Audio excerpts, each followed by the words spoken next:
What's going on everyone and welcome to the channel. This video is part 1 of a 3-part mini-series that covers all things pizza. This first episode is going to be all about the dough and I'm going to show you an easy recipe using simple ingredients that you should all have in your home already. So please sit back, relax and enjoy.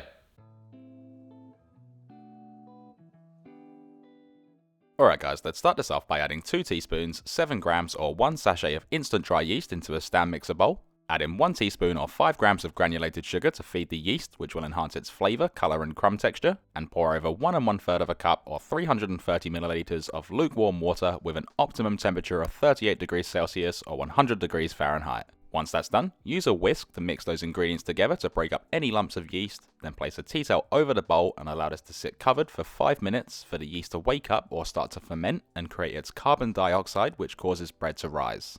You'll notice after 5 minutes that the mixture has become foamy and bubbly, which shows us our yeast is alive and ready to work its magic. Now to this, add in 1/3 of a cup or 80 milliliters of extra virgin olive oil, which is going to add flavour as well as coat the proteins that form gluten, preventing them from hydrating and linking up to form large networks that would lead to toughness. Continue by adding in a further 3/4 of a tablespoon or 16 grams of granulated sugar, which will give us extra flavour, 750 grams or 1.6 pounds of bread flour, and for this recipe it is highly recommended as bread flour or 00 flour has a protein value of roughly 11 to 13%, and that protein is called gluten. The higher the amount of gluten, the more aerated, chewy and soft our dough will be.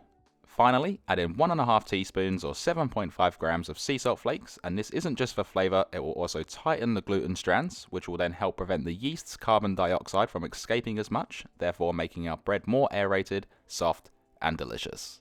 Now for this method I am using a stand mixer, but this can easily be made by hand, which I'll leave a full guide on how to do so in the description below, along with some other important notes. Anyway, we're going to place our bowl into our stand mixer, connect the dough hook attachment, and get the machine in the ready position, to which we can then turn on to the lowest setting and knead for 4 minutes or until everything has fully come together and the dough is nice and smooth.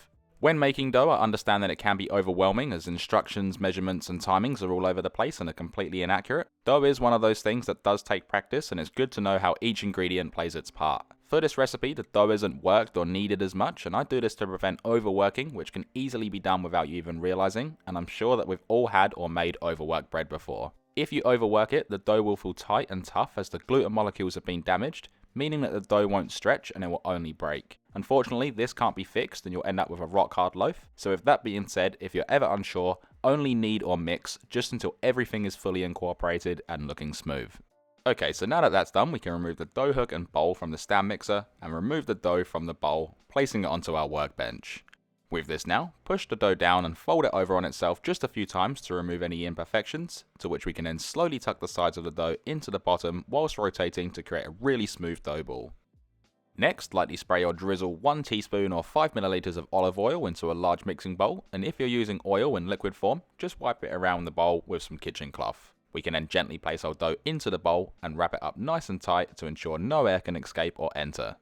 With this now, allow it to proof for 4.5 hours left out in a warm dark space to achieve the best results and for those flavours to become friends. Also, during this period, the yeast cells are going to consume carbohydrates and expel the carbon dioxide gas that causes the dough to expand and rise.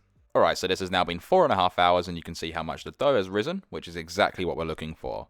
We have a couple of options at this point. We can use this straight away, or it can be placed in the fridge for up to 2 weeks, or we can freeze it for up to 3 months. For the purpose of this video, I'm going to use it straight away so we can remove the wrap and gently fold it out onto our work surface. Now to create our dough balls, firstly we need to portion them out. I find that 120 grams or 4.2 ounces is great for a 9-inch pizza, and 220 grams or 7.7 ounces is great for a 12-inch pizza. Ideally, weigh out the whole amount of the dough and divide it by 8 to achieve even sizes. Once that's done, we then need to roll these into balls, and we can do this with a couple of different techniques, such as the way we did earlier, folding the dough in on itself and tucking the sides into the bottom whilst rotating, or using the palm of your hand with your thumb and little finger as guides. Rotate the dough, applying a little bit of pressure to roll this into the perfect dough ball. That looks like this, which is in great shape and beautifully smooth. Then finally, to roll these out, sprinkle each bowl with a small amount of bread flour on both sides and push down with your hands to create an even circle. Next, grab yourself a rolling pin and gently roll the dough out just until it resembles an oval shape.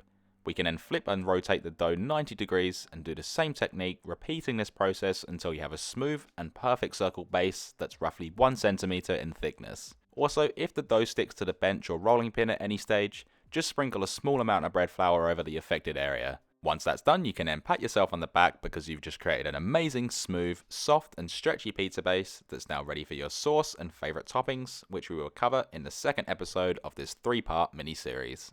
So that's all it takes to make pizza dough. This recipe here makes 8 to 10 consistent sized dough balls, and I don't recommend you double or triple the recipe because if you add all of those ingredients in, it just gets a little bit hard to work with, especially if you're doing this by hand. As for storage, you can place these in the fridge for up to 2 weeks. Just make sure they're wrapped nice and tight or in an airtight container, and every single day, just go in there and just give them a push down just to knock the air out so they can maintain their freshness and size. As for freezing, you can place these in the freezer in an airtight container or Ziploc bag for up to 3 months.